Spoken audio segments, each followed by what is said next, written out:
For more, let's bring in Chad Perkins. Thank you very much. For more, let's bring in Oklahoma Congressman and House Appropriations Committee Chairman Tom Cole. Congressman, welcome. Mike, great to be with you. Thanks for taking the time. So I'm curious if you heard Chad's setup piece, whether you heard Alexandria Ocasio-Cortez, your colleague, and whether you have reaction to her comments.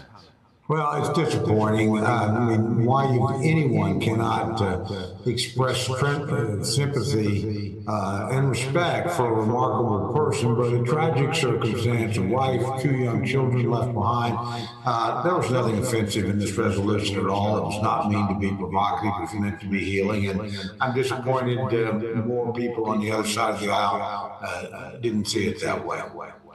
Okay, to funding the government, the House passed a continuing resolution. The Senate then killed it. Senate Majority Leader John Thune is expressing some frustration. I want to play him, and I'll get your take on it. Instead of working with Republicans to fund the government through a clean, nonpartisan, continuing resolution so that we can get back to bipartisan negotiations on appropriations, Democrats are yielding to the desires of their rabidly leftist base and are attempting to hold government funding hostage to a long list of partisan demands. Mr. Chairman, this is not your first rodeo. How does this funding fight play out?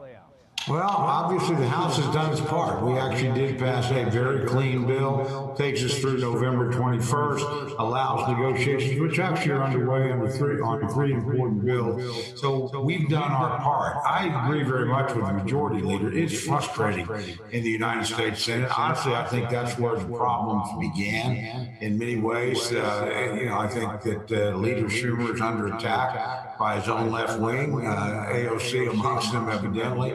And he feels like he has to do something. And so they're in this desperate effort that could easily lead to a government shutdown. They're demanding things to fund the government for a few weeks at a time. They're simply ridiculous. Republicans probably wouldn't give in to them anyway. But if there's going to be a negotiation, it shouldn't be on funding the government. They literally are gambling with the paychecks of hundreds of thousands, millions of Americans, and they're going to deny Americans critical services. So the Senate's going to have to talk at some level, come to some resolution. Again, we'll be waiting for what they send back to us and then react at that point. But again, very proud of my House colleagues, our leadership in particular, Speaker Johnson and our splendid whip, Tom Emmer, and of course, Leader Scalise, Lisa McClain. All of them got their job done. They delivered the vote. They made sure the government would stay open, and we could keep doing our work. I hope the Senate eventually does the same. Following Charlie Kirk's devastating assassination, there have been calls to lower the temperature in American politics. We've seen similar calls after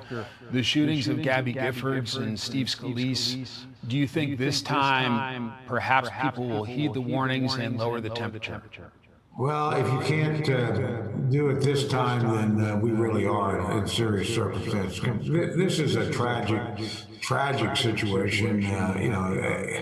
Young wife, young children, promising brilliant future ahead of a talented young and principled young man, and all for naught, all taken away in a senseless act of violence by, in my view, deranged person. So we ought to lower it a little bit, but we've still got people that play into it, to be fair, on both sides, but I think particularly on the Democratic side right now, and that's sad. This ought to be an alarm bell that wakes up anybody.